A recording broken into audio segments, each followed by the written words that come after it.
সত্যিই বলছি আপনাদেরকে, আমি গত কয়েকদিন ধরে যখন বলেছি 135টা আসনে প্রার্থী দেব, ক্রমশই গোটা রাজ্যের বিভিন্ন জায়গা থেকে বলছে যে আমাদের এই বিধানসভাটা ধরেছেন তো। আমি বললাম দেখতে হবে, তো বলছে না না আমাদেরকেও এই বিধানসভাটা আমরা লড়বো, আপনাকে প্রার্থী দিতে হবে। আমি শওকত মোল্লার সিটটাও ছেড়ে রেখেছিলাম যে প্রার্থী দেব না, কেতুগ্রামের সিটটাও ছেড়ে রেখেছিলাম, ওখান থেকেও বলছে প্রার্থী দিতে হবে, কেতুগ্রাম থেকেও বলছে প্রার্থী দিতে হবে।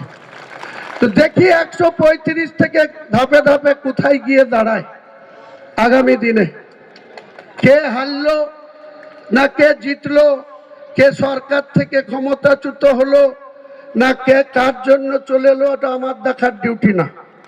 আমার সঙ্গে যে আমাকে বলছে বিশ্বাসঘাতক আমাদের রাজ্যের মুখ্যমন্ত্রী, ওনার মনে ছিল না 2024 সালের লোকসভায় দুটো সিটের ভোট ছিল 7ই মে 2024, মুর্শিদাবাদ আর জঙ্গিপুর, আর বহরমপুর সিটের ভোট ছিল 13ই মে।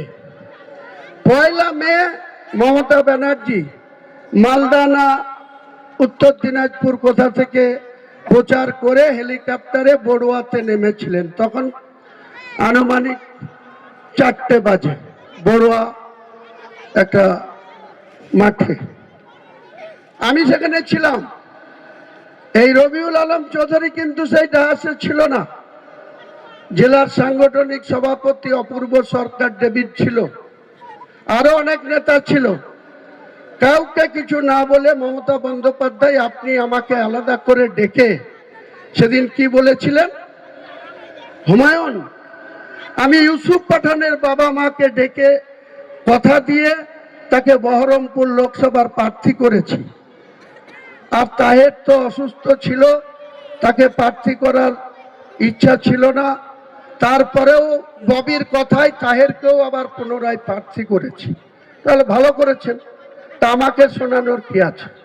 তাহলে না না আমার যে আইপি রিপোর্ট আছে তাতে আজকের দিনে তাহেরও 30 থেকে 35 হাজার ভোটে পিছিয়ে আছে, হারছে, আর ইউসুফ তো প্রায় 80 থেকে 1 লাখ ভোটে পিছিয়ে আছে, অধীরই আবার জিতছে। তো আমার তো ইউসুফ পাঠানের বাবা মায়ের কাছে আমার সম্মান থাকবে না, তাহলে আমি কি করতে পারি? না তুমি পারবে, তোমার কথা মুর্শিদাবাদের মানুষ শোনে, তোমাকে যেভাবেই হোক ইউসুফ পাঠানকে আর আবু তাহের খানের সিটটাকে জিতাতে হবে। সেদিন মনে ছিল না, আজকে আপনি আমাকে বলছেন গদ্দার। সেদিন হুমায়ুন কবিরকে ডেভিডকে বাদ দিয়ে অন্য কাউকে ধর্তব্যের মধ্যে না রেখে হুমায়ুন কবিরকে দিয়ে বললেন যা করতে হয় করো, আমার কিন্তু ইউসুফকে জিতাতে হবে, অধীরকে হারাতে হবে। আপনার কথা শুনে ওখানে 5টা আগেই আপনি হেলিকপ্টারে চাপলেন, আমি হেলিকপ্টারের কাছে না গিয়ে সোজা আমার গাড়িতে চেপে ওখান থেকে 1 ঘন্টা 20 মিনিটের রাস্তা শক্তিপুর হাই স্কুলের মাঠে এসে, তার আগের দিন ইউপির মুখ্যমন্ত্রী যোগী আদিত্যনাথ এই মুসলমান সমাজকে ওই থানার পাশে, শক্তিপুর থানার পাশে প্রতাপসংঘ লাইব্রেরির মাঠে তিনি পরিষ্কার করে বলেছিলেন যে মমতা বন্দ্যোপাধ্যায় দাঙ্গাবাজ মুখ্যমন্ত্রী, আর আমাকে উদ্দেশ্য করে বলেছিলেন এটা যদি ইউপি হতো এখানকার দাঙ্গাবাজ এমএলএ কে আমি উল্টো করে টাঙিয়ে সিধা করতাম, 7 জনক দাঙ্গা করা ভুলে যেত। আপনি ইউপির মুখ্যমন্ত্রী, মুর্শিদাবাদের মতো জায়গায় দাঁড়িয়ে 70% মুসলমানের জায়গায় দাঁড়িয়ে মুসলমানদেরকে আপনি উল্টো করে টাঙাবো বলবেন, আর পরের দিন যখন আমি বলেছিলাম ওই মমতা বন্দ্যোপাধ্যায়ের কথা মতো যে এখানে 30% আপনারা আছেন আর আমরা 70 আছি, আপনি যদি বেশি পাঙ্গা নেন, আমাকে যদি উল্টো করে টাঙাতে যান, আমি ইচ্ছা করলে 2 ঘন্টার মধ্যে আপনাদের ভাগীরথীতে ঝাঁপ দেওয়া করাতে পারি। কিন্তু একটা কেউ করেছি কি? করিনি। যোগী আদিত্যনাথ আমাদের উল্টো করে টাঙাতে পারেনি, আমিও কিন্তু কাউকে ভাগীরথীতে ঝাঁপ দেওয়াতে যাইনি। এটা পলিটিক্যাল পলিসি, এটা রাজনৈতিক কৌশল, এটা ভোটে জেতার জন্য কখনো কখনো গেম প্ল্যান করে মানুষের সামনে অনেক কিছু রাখতে হয়। আজকে আপনি কাজের সময় কাজী, কাজ ফুরালে পাজি। আজ হুমায়ুন কবির গদ্দার, কি গদ্দারি করেছি আপনার সঙ্গে, প্রকাশ্য আনুন।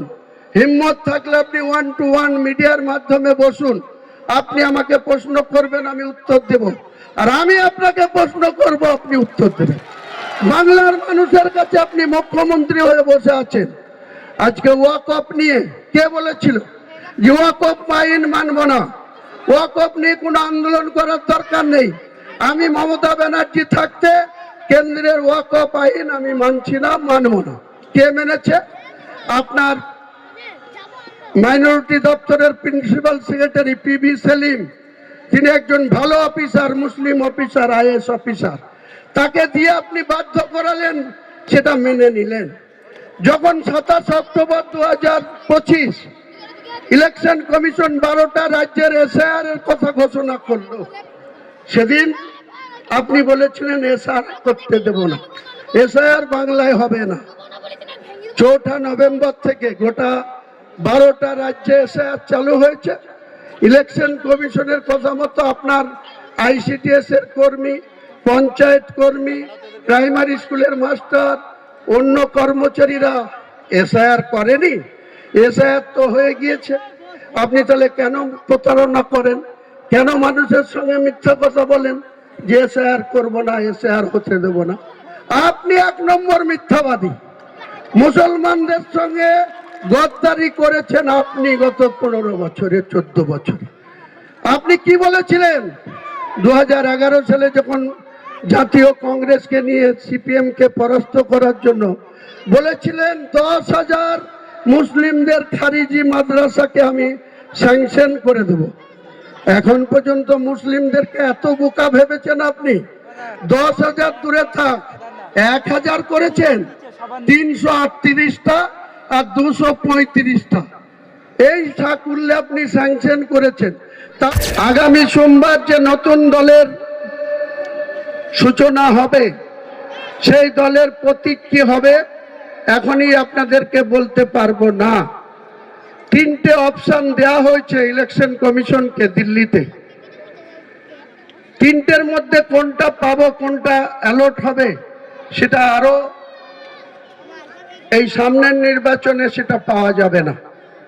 কারণ আইএসএফ, ইন্ডিয়ান সেকুলার পার্টি, আইএসএফ নওশাদের পার্টি 2021 সালে ভোটে লড়েছে, এখনো অন্য জনার প্রার্থী প্রতীক নিয়ে ভোটে লড়েছে, এখনো সে প্রতীক পায়নি। 4 বছর অতিক্রান্ত হয়ে গিয়েছে। কিন্তু ইনশাল্লাহ আমি আমার যে নতুন দলের সূচনা করব, আগামী দিনে কি নিয়ে ভোটে লড়বো সেটা রাজ্যের যেখানে যেখানে প্রার্থী দেব, 135টা আসনে প্রার্থী দেব, সবারই একই সিম্বল নিয়ে লড়ব। কিন্তু ভোটের পরে স্থায়ী সিম্বল যখন অ্যালোটেড হবে, তখন তারা সেই দলেরই স্বীকৃতি পাবে, কারণ দল রেজিস্ট্রেশন হয়ে গেছে।